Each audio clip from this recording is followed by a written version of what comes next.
Ao seguir o rastro dos acontecimentos que cercam a Operação Ikrit e Biron, fica claro que o que começou como uma tentativa de demonstração de poder radamente se transformou em um marco de violência televisiva que redesenhou a relação entre esporte, política e segurança mundial. O plano do Setembro Negro não era capturar atletas, era expor vulnerabilidades, testar limites e enviar uma mensagem de fúria que atravessava fronteiras. Na prática, isso significava estudar rotinas, horários, rotas de saída, pontos cegos de vigilância e até as falhas humanas que costumam decidir o destino de uma crise. A preparação envolveu uma disciplina quase militar. A coordenação entre quem planejava a infiltração, quem conduzia a detenção dos alvos e quem mantinha o tema político na agenda pública. As equipes estudaram a geografia do complexo esportivo, a logística do alojamento e as lacunas de segurança que surgem exatamente nos momentos de maior afluxo de espectadores, jornalistas e oficiais. Não era a coragem de agir que contava, mas a capacidade de prever reações em cadeia, de antecipar a cada instante quem iria agir sob pressão. Os protagonistas do lado negro escolheram a hora do crepúsculo, quando as luzes brilhavam sobre as pistas e os corredores vazios pareciam prometer uma vantagem estratégica. A decisão de executar o ataque durante as Olimpíadas carregava um peso simbólico, transformar o maior palco de confraternização humana em um palco de medo, para que a plateia internacional visse, espantada, a fragilidade do que nos tornamos quando a violência se impõe como forma de comunicação. E, como em todo plano de alto risco, a menor falha poderia disparar uma reação em cascata que ninguém controlaria. Entre os detalhes práticos, houve escolhas-chave que revelam a mentalidade dos que planejaram o ataque. A seleção de alvos revelou uma leitura fria da vitrine que o mundo esperava ver. Atletas que personificavam a esperança de cooperação entre povos, treinadores que eram quase figuras paternas para jovens que tinham vindo de longe, oficiais que zelavam pela ordem no espaço público. A tentativa de manter a operação sob sigilo, ao mesmo tempo em que expunha sua existência ao olhar atento de câmeras e microfones, mostra o paradoxo de um ato que, para ter efeito, precisava não funcionar, mas soar irretocável aos olhos do mundo. O que se seguiu foi uma sequência de momentos que pareceram deslocados entre a prática esportiva e o pesadelo. Em uma noite que prometia vitórias e recordes, o silêncio do alojamento tornou-se a senha para uma ruptura. Homens armados cruzando portas, mantendo o aperto sobre a narrativa que o mundo assistia em. A tensão cresceu quando as negociações tocaram as margens da razão e da política, tentando transformar a crise em uma troca de prisioneiros, uma moeda de troca que, no final, jamais conseguiria devolver a normalidade àquele espaço. O que era uma cena de competição transformou-se em uma encenação de poder, com cada palavra trocada entre representantes dos sequestradores e as autoridades narrando mais do que uma simples exigência. Mostrava como a violência poderia inverter o eixo do tempo, fazendo da data de hoje um marco que ninguém conseguiria apagar. Casos práticos do imaginário da operação revelam como a geografia do local influenciava a dinâmica da crise. O isolamento do complexo esportivo, a proximidade de áreas urbanas densamente povoadas, a disponibilidade de estruturas para abrigar radamente uma retirada que, na prática, nunca foi simples. Tudo isso levantava questionamentos sobre o que converte uma situação de crise em uma crise gerenciável. A infraestrutura de comunicação, a reis com que as informações podiam chegar a diferentes polos do mundo, e a necessidade de coordenação entre autoridades locais, nacionais e internacionais mostraram que a gestão de crises desse tipo exige não bravura, mas uma arquitetura logística que permita decisões rápidas sem comprometer a segurança de inocentes. A partir desse ponto, o peso da situação recaiu sobre o que acontece quando o tempo aperta. Cada minuto sem resolução parecia uma eternidade na qual as escolhas definem destinos. As decisões sobre a condução dos reféns, a comunicação com o exterior, a possível intervenção de forças especiais, tudo precisava ser avaliado com a frieza de quem sabe que não há espaço para ensaios. Em várias lideranças de crise, surgem dilemas. Manter a violência como ferramenta de coerção ou testar a possibilidade de desescalar sem abrir mão de qualquer ganho político. Não havia resposta clara, um conjunto de trade-offs que, em outra circunstância, poderiam ter sido avaliados de forma diferente. Entre os elementos que costumam ficar menos discutidos, está o papel da imprensa. A transmissão ao vivo, que deveria ser uma janela para o mundo, tornou-se um espelho da vulnerabilidade humana sob pressão. Ver as cenas pela televisão trouxe uma dimensão de empatia e de ansiedade coletiva que transcende fronteiras. Ao mesmo tempo, expôs jornalistas a uma ética de cobertura que precisa ser questionada. Até que ponto a imprensa deve permitir que a narrativa de um grupo extremista determine o ritmo de uma história que envolve vidas humanas? Essa pergunta não tem resposta simples, Mas a experiência de Munique deixou claro que a cobertura midiática pode amplificar o custo humano de uma crise de sequestro. A experiência de München deixou consequências que reverberaram muito além das cercanias do estádio. A mensagem transmitida ao mundo foi a de que o esporte, esse espaço de imaginação coletiva, pode se tornar campo de batalha política. Em termos práticos, governos, federações e organizações de segurança passaram a reavaliar protocolos de proteção de atletas, funcionários e delegações. A montagem de equipes dedicadas a cada evento, a criação de planos de evacuação mais eficientes e a implementação de regras mais rígidas de controle de acesso passaram a ser itens permanentes das agendas de segurança de grandes competições. Em muitos casos, esses ajustes salvaram vidas em ocasiões futuras. Caso relevante que ajuda a entender o alcance dessa transformação é a forma como outras operações de alto impacto moldaram a política de segurança em eventos esportivos ao redor do globo. A experiência de resgate em situação crítica, por exemplo, forneceu lições que foram levadas para operações em aeroportos, estádios, centros de convenções e grandes shows. A ideia central foi clara. A segurança não é um estágio isolado, mas um ecossistema que envolve planejamento, treinamento, cooperação entre agências diversas e uma cultura de prontidão constante. Alguns dos aprendizados se refletiram na prática por meio de exercícios simulados, missões de resposta a incidentes e a introdução de novas tecnologias de vigilância e comunicação. Outro aspecto relevante diz respeito ao legado humano que a crise deixou em cada participante: atletas, familiares, jornalistas, autoridades. O impacto não se mede pelo número de vítimas ou pela duração da crise, mas pela transformação psicológica de quem viveu aquilo de perto. O trauma de ver companheiros de equipe e amigos expostos a uma violência sem precedentes pode moldar o modo como alguém encara competição, risco e a própria ideia de segurança. Em muitos casos, houve um fortalecimento da resiliência, uma espécie de impulso para transformar a dor em memória que serve como alerta para as gerações futuras. Há ainda uma dimensão cultural importante: a forma como a memória coletiva registra esses eventos. Os filmes, livros, documentários e debates acadêmicos que emergem de Munique mostram que o passado não é uma linha do tempo, mas uma fonte de aprendizado sobre o que pode acontecer quando o mundo escolhe ignorar o aviso de que extremismo não reconhece fronteiras. A memória, neste contexto, funciona como uma bússola que orienta políticas futuras, lembrando que a violência busca desestabilizar não pessoas, mas a própria civilização que tenta manter-se civilizada diante de seus conflitos. Ao ampliar o debate para além do incidente, é possível observar como a guerra das palavras se tornou parte inseparável da própria crise. Narrativas políticas e identitárias se entrelaçam com a memória do massacre, alimentando discussões sobre legitimidade, resistência, nacionalismo e as diferentes leituras que a história oferece.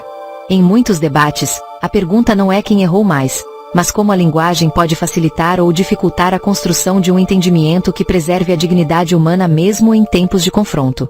A reflexão sobre o que aconteceu em Munique também exige olhar para as políticas de cooperação internacional que foram resistentes a mudanças no curto prazo, mas que, a longo prazo, passaram a exigir maior intercâmbio de informações, partilha de melhores práticas de segurança e uma compreensão mais profunda das dinâmicas que alimentam o extremismo.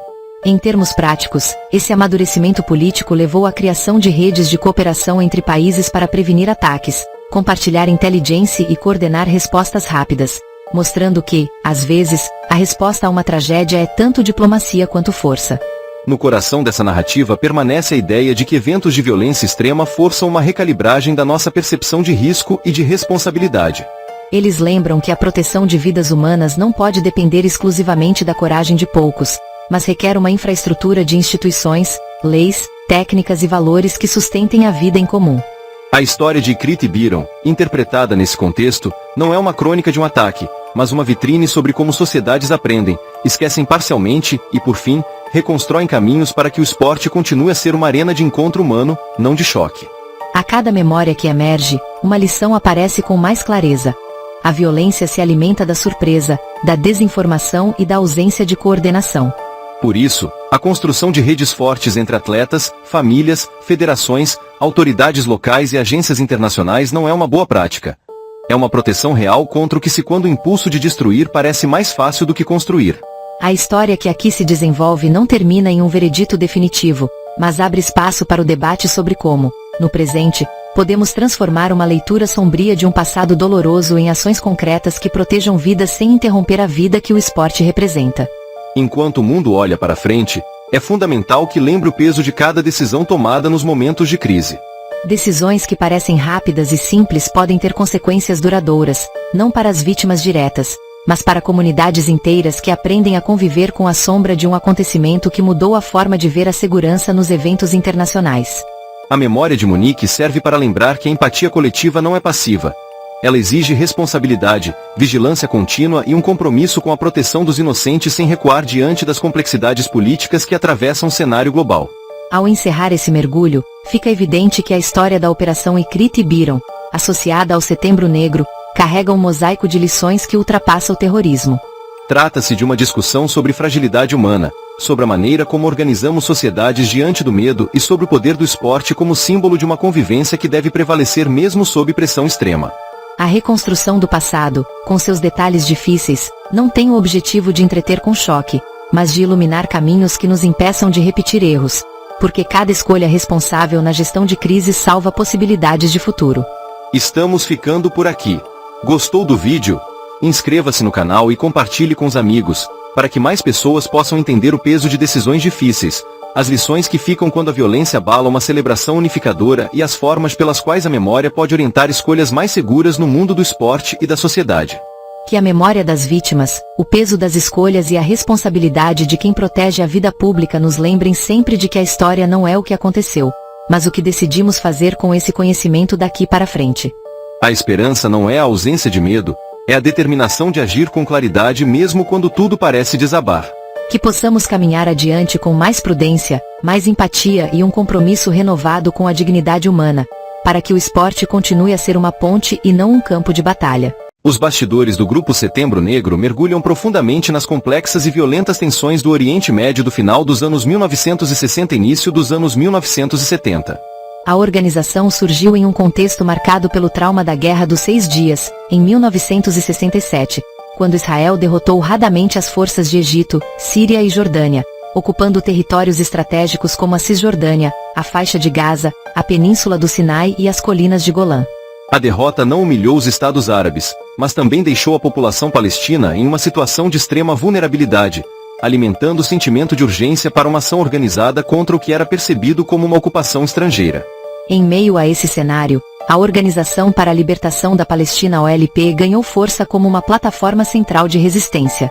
No entanto, divergências internas e conflitos com os governos árabes, especialmente a Jordânia, criaram tensões significativas. Muitos palestinos armados haviam se estabelecido no território jordaniano, e sua presença cresceu em número e em influência, desafiando a autoridade do rei Hussein. A relação entre os militantes palestinos e o governo jordaniano deteriorou-se radamente, culminando em confrontos violentos que se tornaram conhecidos como Setembro Negro de 1970.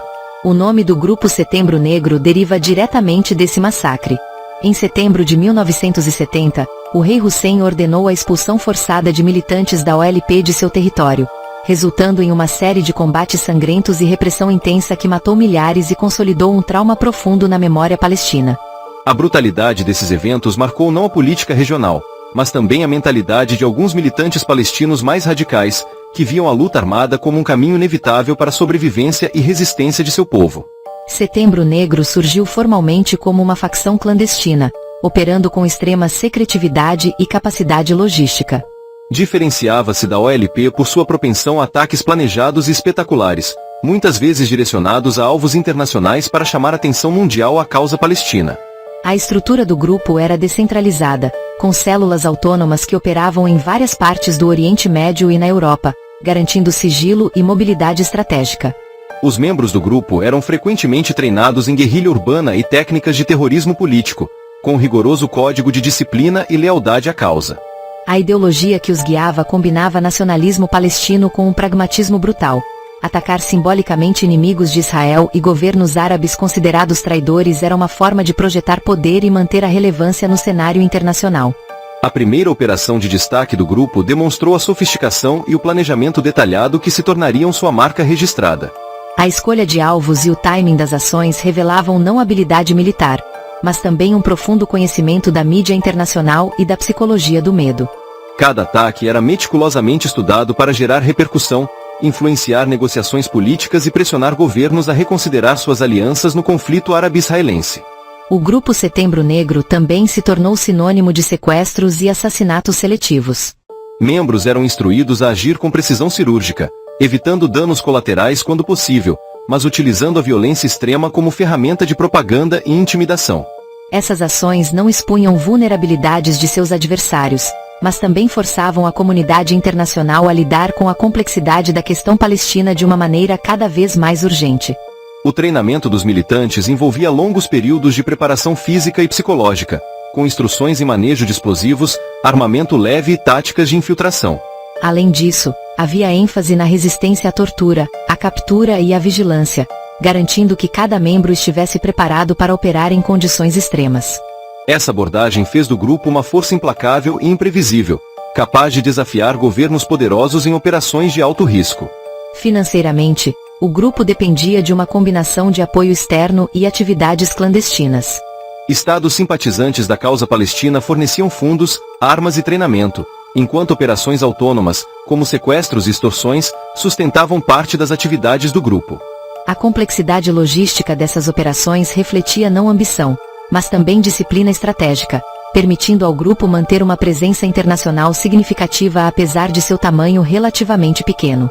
A dimensão internacional do Grupo Setembro Negro ficou evidente em ações que atravessaram fronteiras e envolveram diplomacia internacional. Ataques a embaixadas, aviões civis e instalações israelenses no exterior buscavam não punição, mas também projeção de força, enviando uma mensagem clara de que a causa palestina não seria confinada ao Oriente Médio. Esses ataques forçaram governos estrangeiros a reconsiderar políticas de segurança e a criar mecanismos de cooperação antiterrorismo inéditos na época. A escolha do nome Setembro Negro também carregava um simbolismo psicológico profundo. Referia-se ao trauma coletivo do massacre na Jordânia, funcionando como um lembrete constante da vulnerabilidade palestina diante de forças superiores. Ao adotar o nome, o grupo incorporava a memória de perda e injustiça em sua identidade, transformando a lembrança histórica em combustível para ação militante e radicalização. Internamente, a organização mantinha rígidos códigos de sigilo. Membros raramente sabiam detalhes sobre operações fora de sua célula, e a comunicação era cuidadosamente criptografada ou transmitida pessoalmente. Essa estrutura minimizava o risco de infiltração ou traição, embora também criasse tensões internas, já que decisões estratégicas eram frequentemente centralizadas em poucos líderes confiáveis. As relações do grupo com outras facções palestinas eram complexas. Enquanto alguns setores da OLP viam Setembro Negro como uma força necessária para manter a pressão sobre Israel, outros consideravam suas táticas excessivamente arriscadas e politicamente contraproducentes. Esse equilíbrio delicado entre cooperação e rivalidade moldou muitas das operações conjuntas e das disputas internas durante os anos seguintes.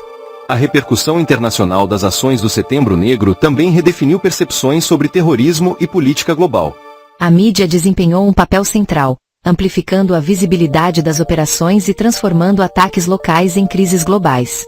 A atenção pública gerada frequentemente influenciava negociações diplomáticas e políticas de governos estrangeiros, mesmo que involuntariamente, provando a eficácia da violência como instrumento de projeção de poder. Cada operação do grupo era precedida por planejamento detalhado, incluindo estudo geopolítico, análise de rotas de fuga e mapeamento de alvos estratégicos.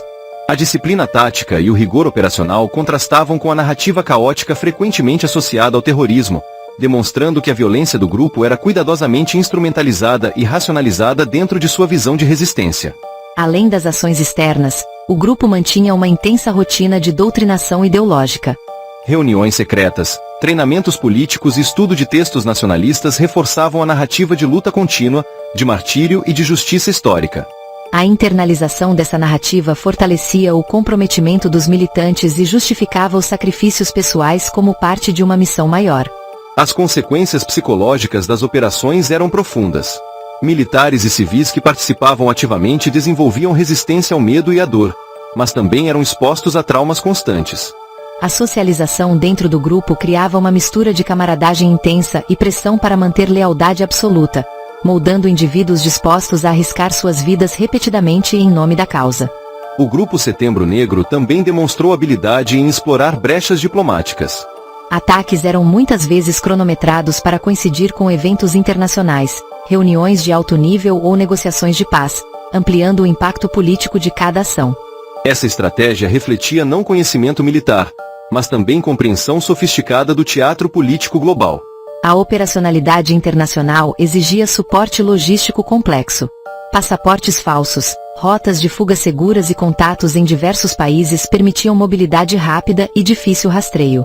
Essa rede clandestina, muitas vezes colaborativa com outras organizações militantes, transformava o grupo em uma ameaça difusa e difícil de conter pelas autoridades tradicionais. A escolha de alvos civis versus militares era calculada. Em alguns casos, ataques a civis eram utilizados para gerar pânico e chamar atenção midiática, enquanto em outros, alvos militares eram escolhidos para enviar mensagens estratégicas a Israel ou governos árabes. Essa dualidade refletia uma combinação de pragmatismo e desejo de impacto simbólico, tornando a organização imprevisível e temida.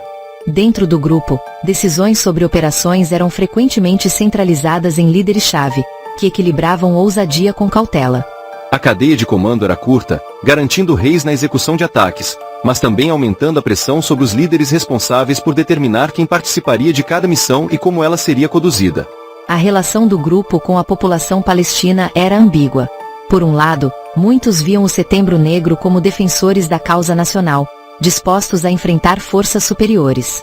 Por outro, o uso de violência extrema e a exposição de civis a riscos também gerava críticas internas e preocupações sobre a legitimidade de suas ações. O grupo também teve influência na formação de protocolos internacionais de segurança antiterrorismo. Governos começaram a criar unidades especializadas, reforçar aeroportos, monitorar comunicações e desenvolver legislação para lidar com o tipo de ameaça que o Setembro Negro representava. Essa resposta institucionalizou medidas de segurança que permanecem até hoje. O impacto psicológico das ações do grupo era amplificado pela cobertura midiática global. Ataques cuidadosamente orquestrados provocavam medo, indignação e fascínio, ao mesmo tempo em que projetavam a narrativa palestina para audiências internacionais que, de outra forma, poderiam ignorar o conflito. Além das operações visíveis, o grupo mantinha atividades de coleta de inteligência e infiltração. Espionagem, monitoramento de movimentos militares e aquisição de informações políticas eram componentes essenciais da estratégia, garantindo que cada ação fosse sustentada por dados precisos e não impulsos ideológicos. A liderança do grupo frequentemente operava de forma anônima, aparecendo em casos de declarações públicas ou reivindicações de ataques. Essa invisibilidade protegia os líderes de retaliações diretas e aumentava o mito em torno da organização, reforçando sua aura de mistério e letalidade. A motivação do Setembro Negro estava enraizada em um sentimento de injustiça histórica e na percepção de traição pelos governos árabes, principalmente a Jordânia. O massacre de setembro de 1970 simbolizava, para o grupo, a necessidade de resistência armada e de demonstração de força contra qualquer inimigo percebido como opressor ou colaborador de inimigos estrangeiros. O grupo também enfrentava desafios internos constantes. Tensões entre líderes, divergências sobre alvos e críticas sobre métodos geravam disputas que precisavam ser gerenciadas discretamente, sob risco de fragmentação da organização. A capacidade de manter coesão apesar dessas tensões era um elemento crucial para sua sobrevivência. A internacionalização das ações levou o grupo a operar em continentes diferentes, adaptando táticas a cada ambiente. Ataques na Europa exigiam disfarces, logística complexa e compreensão de leis locais, enquanto operações no Oriente Médio se apoiavam em redes locais e conhecimento do terreno. Essa flexibilidade era parte de sua força estratégica. O legado do Grupo Setembro Negro influencia até hoje debates sobre terrorismo, resistência política e a dinâmica do conflito palestino-israelense.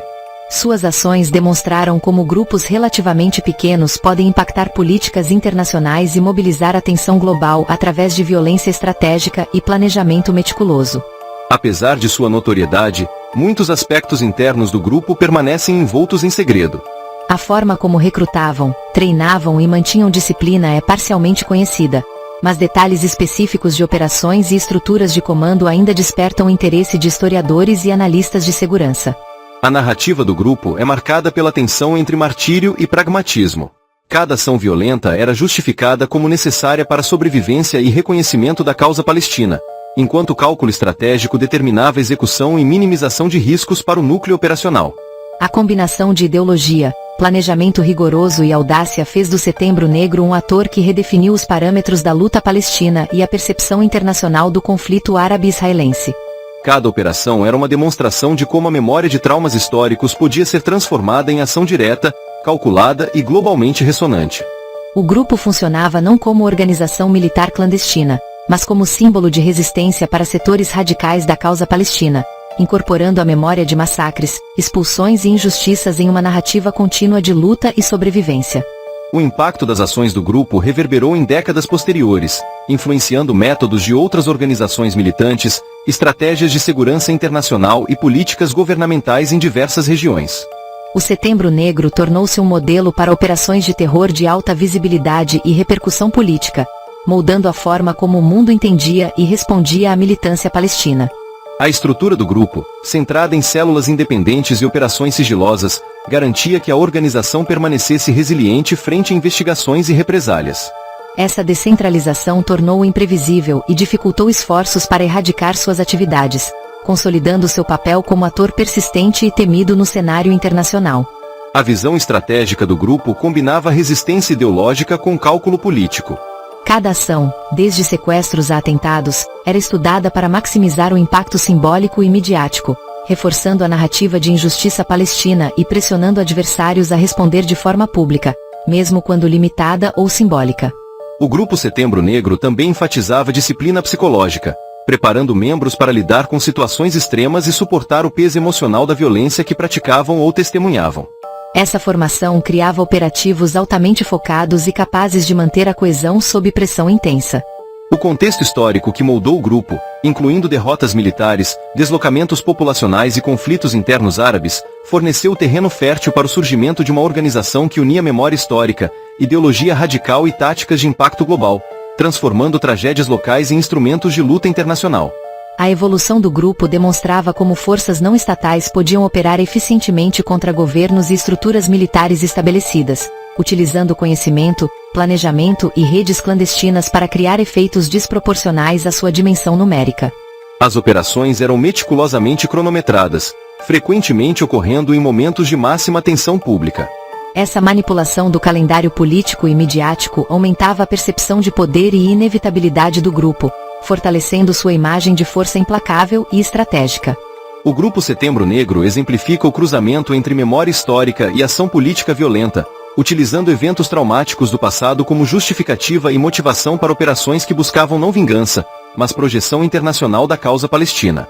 Mesmo décadas depois, a organização continua sendo estudada como caso emblemático de militância radical, mostrando como a combinação de ideologia, planejamento operacional e exploração midiática pode transformar pequenos grupos em atores de repercussão global e duradoura. O trabalho de inteligência, o planejamento detalhado e a execução disciplinada das ações do grupo formaram um padrão que influenciou outras organizações militantes em diferentes contextos, demonstrando que o legado do Setembro Negro vai além de suas operações imediatas, afetando estratégias de segurança e resistência em escala internacional. A identidade do grupo estava intrinsecamente ligada ao trauma de setembro de 1970, e cada ação subsequente servia para reafirmar sua relevância e compromisso com a causa palestina. A história de suas operações revela como memórias coletivas de violência e expulsão podem ser transformadas em narrativa política, motivação ideológica e estratégia militar coordenada. As células do grupo operavam com extrema autonomia, permitindo-lhes adaptar táticas a diferentes contextos e responder rapidamente a oportunidades ou ameaças. Essa flexibilidade era crucial para a sobrevivência do grupo em um ambiente internacional hostil e altamente vigiado. O Grupo Setembro Negro permanece como exemplo de como organizações clandestinas podem combinar planejamento militar, simbolismo político e exploração midiática para exercer influência global, mesmo frente a recursos limitados e adversários poderosos, mostrando a complexidade da militância palestina e sua projeção internacional. O fim enigmático do Grupo Setembro Negro chegou como um eclipse silencioso sobre uma rede de segredos que parecia intocável por décadas.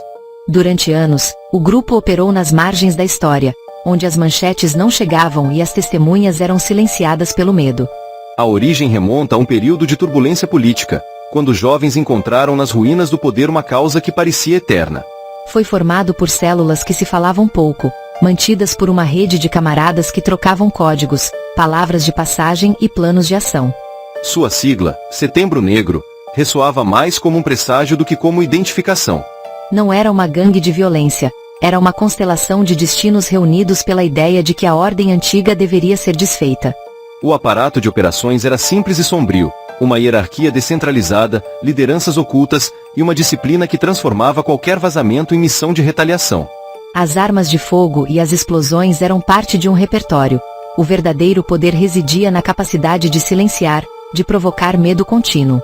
A narrativa do grupo envolvia inimigos de várias vertentes, estruturas políticas, corporações que exploravam fraquezas, e até facções rivais que viam no Setembro Negro um espelho perigoso. Os intervalos de calma eram estratégicos. Cada cessar-fogo aparente abria espaço para uma retaliação ainda mais estudada. No território urbano, suas ações deixavam marcas visíveis que não eram destruição, mas também silêncio estratégico, uma lição de que o medo pode ser uma arma invisível. Os alicerces do grupo estavam firmados em uma narrativa de vingança que repetia o fio de uma história antiga, onde cada vítima era contada 2 vezes. Nos anos de atividade, o grupo se tornou uma sombra que cruzava fronteiras, ligando redes, fábricas, universidades e becos esquecidos. As operações eram calibradas com o cuidado de quem não queria vencer, mas apagar qualquer memória que pudesse trazer investigação. Os relatos de testemunhas raramente eram completos. O que aparecia era fragmentado, como um mosaico que recusava completar o quadro. Cada operação era acompanhada por uma malha de propaganda paralela. Rumores, informes falsos, boatos que confundiam a polícia e o público. Com o tempo, o grupo ganhou uma aura de mito. Dizem ter sobrevivido por décadas, invisível, intocável. No entanto, a maquinaria da lei começou a se ajustar. Infiltração, delações, cadeias de informantes. Crises internas surgiram. Disputas por liderança, expulsões de membros, e uma cultura de desconfiança. As tensões se traduziram em vazamentos que derramaram sangue dentro da própria rede. O primeiro golpe de grande visibilidade veio com a queda de um líder-chave, capturado após uma investigação que uniu várias pistas, desde movimentações financeiras até rotas de comunicação codificadas. A captura desencadeou uma cascata. Outros membros foram presos, executados ou entregaram informações em troca de proteção. Alguns conseguiram manter posição dentro de facções rivais, absorvidos por organizações que viam no legado uma ferramenta para seus próprios objetivos. Alguns se dissolveram na paisagem de cidades como sombras, mudando de nome, de cidade, de idioma.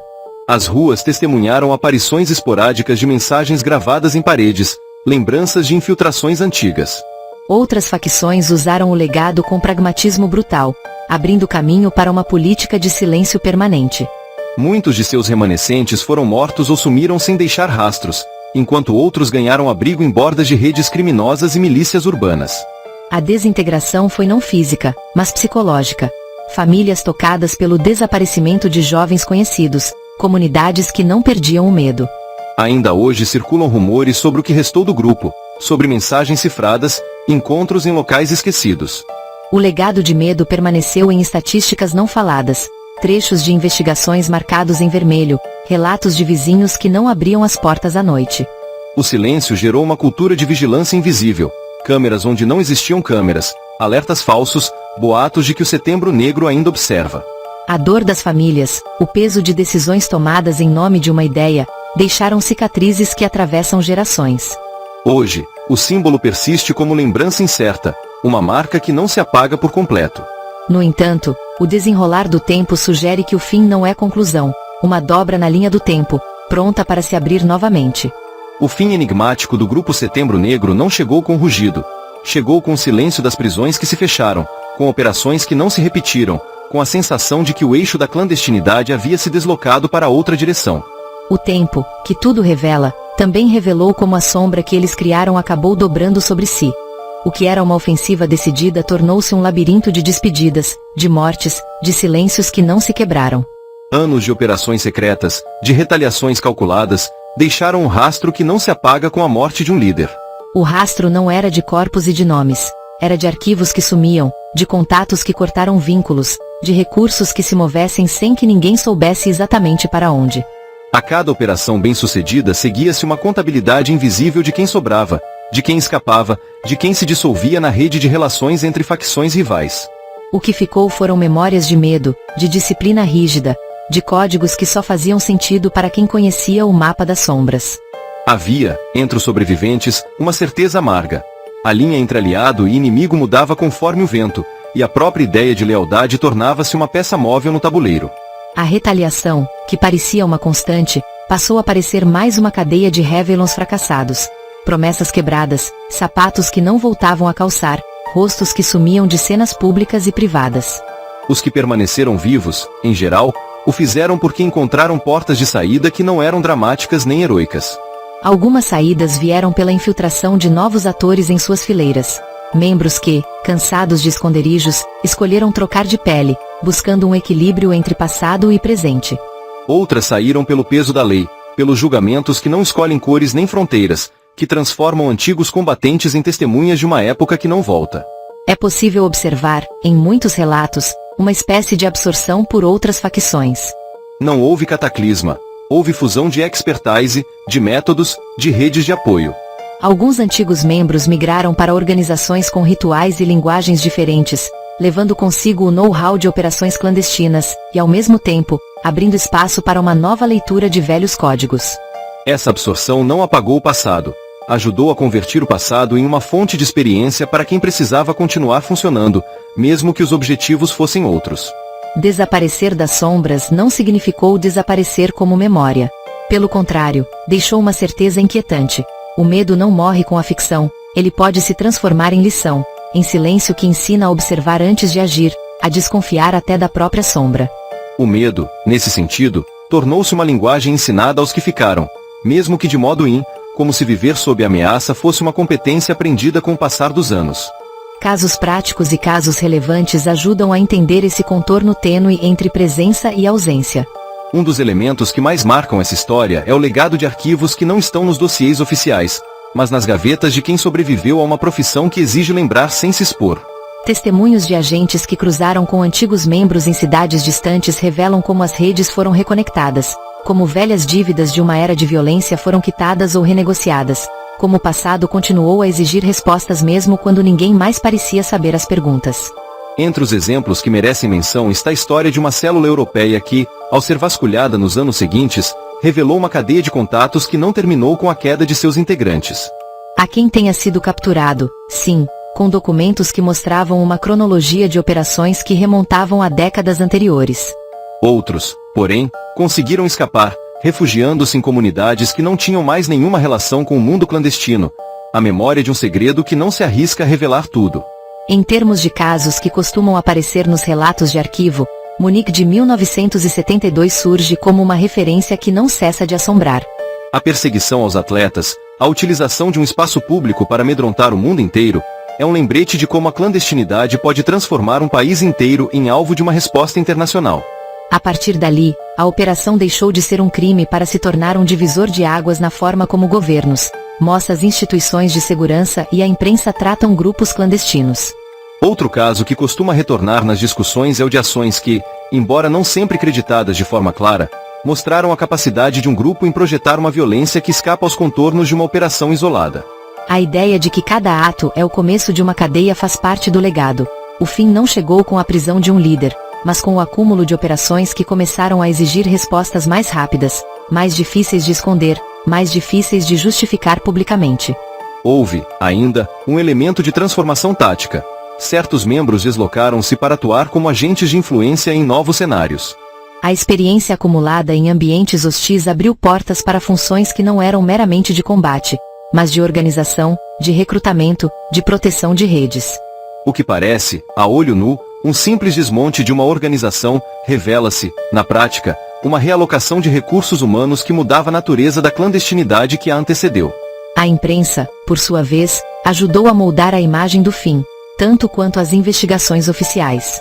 Histórias de sobreviventes, de familiares, de pessoas que perderam entes queridos sem entender por completo o que tinha acontecido, passaram a compor um mosaico que a sociedade não se cansa de tentar interpretar. E, no centro desse mosaico, permanecem perguntas sem respostas definitivas. Quem foi realmente o último a operar sob o guarda-chuva de Setembro Negro? Como foram as negociações que definiram o destino de quem ficou? O que ficou de cada um, além do peso das escolhas que fizeram? As cicatrizes não são no corpo, são nos espaços onde as ações aconteciam, nos bairros onde os rumores eram mais fortes, nas famílias que aprenderam a conviver com o silêncio que o passado impunha. O medo, que era uma ferramenta de controle, acabou por se transformar em um tipo de memória coletiva que não aceita o esquecimento. E a dor, que pareceu ser uma consequência inevitável das ações, tornou-se um registro vivo de perdas que não escolhem data de validade, nem de justiça. A dinâmica entre temor e curiosidade moldou também a forma como as novas gerações encararam a clandestinidade. Menores de idade que cresceram em cidades onde a sombra do grupo era uma presença conhecida aprenderam códigos diferentes, técnicas que não eram táticas mas também linguagens de sobrevivência. Em alguns casos, isso resultou no surgimento de facções híbridas, que carregavam traços de várias trajetórias e que ofereciam, a quem desejasse entrar, uma leitura de mundo menos binária e mais utilitária. Ainda assim, o passado manteve sua função de espelho fiel, mostrando o que acontece quando a linha entre objetivo político e violência se torna irreversivelmente turva. O legado de Setembro Negro não é uma coleção de nomeações, datas e locais. É uma memória que obriga sociedades a confrontar a tentação de justificar meios violentos com fins que desejam alcançar. O que fica em evidência é a necessidade de perguntas que não aceitam respostas simples, de dilemas que não se resolvem com slogans, de composições que não se movem a favor de uma parte do espectro político, mas que exigem uma compreensão mais complexa de violência, poder e responsabilidade. Conhecimentos que se tornaram comuns entre pesquisadores e pesquisadores independentes indicam como a rede, ainda que fragmentada, continua a influenciar decisões estratégicas em certos círculos clandestinos. Não se trata de uma reminiscência do passado, mas de uma forma de saber que pode ser reativada em momentos de convulsão sociopolítica. Em algumas partes, esse saber funciona como uma memória que alerta sobre a tentação de facilitar caminhos de violência quando a legitimidade pública parece se esvaindo. As famílias, as comunidades e os sobreviventes carregam uma herança que é, ao mesmo tempo, pesada e educativa. Pesada porque cada história envolve perdas que não possuem reparação satisfatória. Educativa porque ensina, de modo cru, que segredos têm um custo humano real. Nesse equilíbrio precário, o Grupo Setembro Negro deixou uma marca que não se apaga com os desaparecimentos de seus membros. O peso da memória que exige responsabilidade, a dor de quem continua a viver com perguntas sem respostas, e o medo que persiste como uma advertência velada de que o passado não encerra seus capítulos com elegância. Para além das lembranças individuais, há uma dimensão institucional que não pode ser ignorada. A forma como os governos passaram a lidar com redes clandestinas. A existência de um grupo que conseguiu manter várias frentes operacionais ao longo de anos impulsionou mudanças em políticas de cooperação entre agências, na forma de monitorar rumores, de cruzar informações entre fronteiras, de estabelecer redes de vigilância que não dependem de uma única pessoa, mas de uma arquitetura de contatos que se reforça na ausência. Esse movimento de fortalecimento institucional, por sua vez, ajudou a moldar o que muitos chamam de nova era da segurança transnacional, mesmo que o preço tenha sido pago com liberdades restringidas em certos contextos. Em termos de legado cultural, a imagem de Setembro Negro gerou produções que tentam decifrar o que foi vivido. Romances, documentários e relatos em primeira pessoa se dedicaram a reconstruir não os fatos, mas a atmosfera de um tempo em que a violência parecia uma linguagem legítima para outrora legitimar presente. O resultado é uma tapeçaria de narrativas que, ao serem entrelaçadas, ajudam a evitar que a história repita seus passos mais perigosos, ao mesmo tempo em que mantém vivo o respeito pela memória de quem pagou o preço mais alto. A leitura atual desse fim enigmático também se aproxima de uma camada de reflexão sobre a identidade de quem continua a existir sob a pressão de um passado que não escolhe data de término. As pessoas que se envolveram com o grupo, de uma forma ou de outra, muitas vezes encontraram um dilema invisível: manter a lealdade a um código antigo ou adaptar-se a uma ordem de mundo que não reconhece mais as mesmas fronteiras de antigamente. Esse dilema, repetiremos, não é uma curiosidade acadêmica. É uma experiência humana que reflete o custo da clandestinidade ao longo de décadas. Ainda assim, há sempre espaço para uma conclusão mais pessoal, mais próxima, que convide o público a refletir sobre o que cada geração faz com a memória de épocas de violência. Quando olhamos para cidades onde as lembranças foram mais marcadas, vemos que a dor não passou, mudou de forma.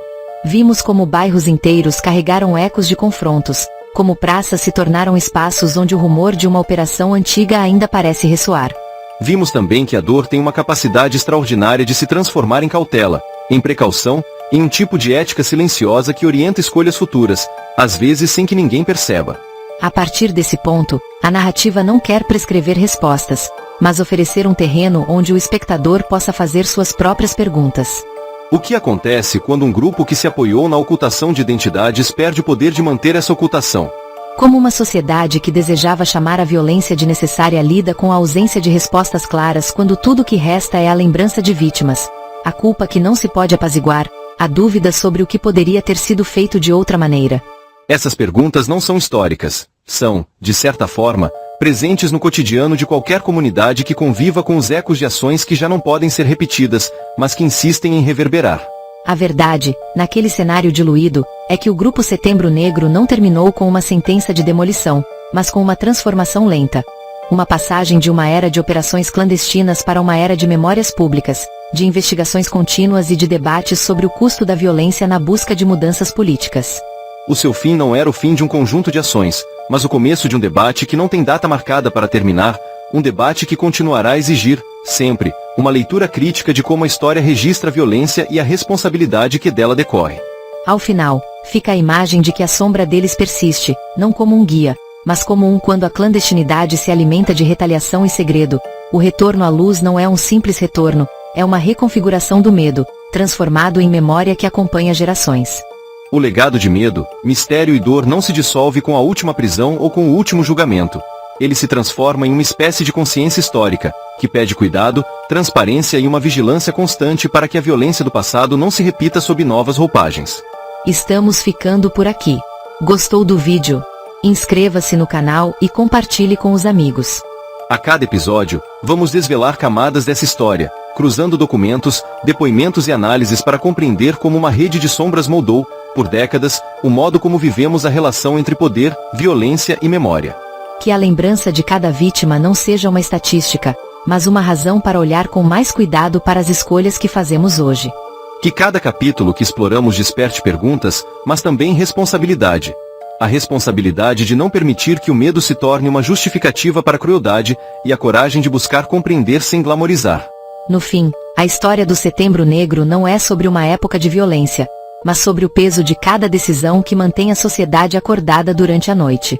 É sobre como manter vivos, sem romantizar, os ensinamentos que a violência impõe, para que possamos optar por caminhos que não abandonem a humanidade no altar de qualquer ideologia. Que a memória não seja um abrigo onde a dor se instala, mas uma força que nos empurra a construir maneiras mais éticas de lidar com desentendimentos políticos, sem recorrer ao silenciamento, à intimidação ou ao assassinato. E que, ainda que os passos sejam lentos, a justiça histórica encontre formas de reconhecer o passado sem se deixar seduzir pela tentação de apagar o que não pode ser esquecido. A narrativa pode agor para novos cenários, novas perguntas, novas vozes. O que permanece inquestionável é a capacidade humana de lembrar, de entender o que aconteceu e de escolher, com clareza, que tipo de sociedade queremos construir a partir desse conhecimento. Enquanto a memória do Setembro Negro fica entrelaçada com as histórias de tantas pessoas que lutaram para resistir ao silêncio, seguimos em frente, com olhos abertos e o coração pronto para ouvir. A cada novo conteúdo, abrimos uma fresta para que a verdade tenha espaço para respirar, para que o medo não imponha silêncio definitivo, para que a dor não seja o último capítulo. E, assim, com a última imagem ainda cintilando na tela, deixamos claro que o passado não foi o que aconteceu, mas o que ainda pode ensinar. Que a violência, por mais sofisticada que pareça, carrega consigo um custo humano que nunca pode ser esquecido. Que a responsabilidade de contar a história com honestidade é uma forma de resistência, de respeito, de cuidado com a vida que continua. Que o legado permaneça como um lembrete vivo de que sombras bem definidas não precisam governar o presente. Que a curiosidade continue a nos guiar para além do que se vê, para entender por que certas estruturas caem, porque algumas escolhas deixam marcas que o tempo não com apagar. E que, por fim, a verdade, por mais complexa que seja, encontre espaço para brilhar, iluminando caminhos que afastem a repetição da história. O fim não é uma finalização, mas uma transição, de uma era em que esconderijos eram a norma para uma era em que a memória pública precisa ser mais verdadeira, mais compassiva e mais vigilante. O que fica, em cada lembrança, é a responsabilidade de não deixar que o medo, por mais antigo que seja, determine as nossas decisões de hoje. Concluímos com a certeza de que a história, quando contada com cuidado, não sabe registrar eventos. Ela pode, também, guiar escolhas futuras. E é nesse sentido que esta jornada continua, em busca de respostas que ajudem a entender o que o passado quer nos dizer sobre o presente e o que o presente pode aprender com o silêncio do passado.